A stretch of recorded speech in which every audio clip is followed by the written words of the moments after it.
Hello friends, நீ நம்ம திரைப்பட நடிகர் பரத் சார் வயசு மிமிகிரி பண்ணுறேன். யாரையா சொன்னா அவளை காதலிச்சேன்னு? நான் யாரையும் காதலிக்கல. ரெண்டு பேரும் ஒருத்தர் விரும்பினதான் காதல். ஒருத்தர் விரும்பி மற்ற விரும்பினா அது பேர் காதல் இல்லை, அது பேர் ஆசை. நான் ஆசைப்பட்டேன், எனக்கு கிடைக்கல.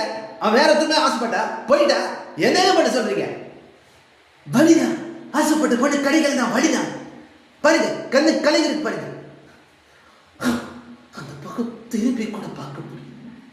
எனக்கு என்ன பண்ண சொல்லு. நன்றி, வணக்கம். இதே மாதிரி காதல் படத்தை வர மாதிரி பேசிப்பாரு. பனிமரை நந்துக்கிற ஒரு பனிமரை நந்துக்கிற ஆளு மூஞ்சி மகனையும் பாரு. என்னடி எப்ப பார்த்தாலும் ஏன் பின்னாடி அலையற? சும்மா போடி. என்ன பாக்குற? என்ன லுக்க? பாய்ஸ் படத்தை பேசுனா that's something fundamental wrong with the Vegas. அது பெண் கொலை என்ன சொல்லியிருக்காங்கன்னா, எக்ஸ்கியூஸ் மீ, இந்த பஸ் கீழ்பாக்கம் போகுமா?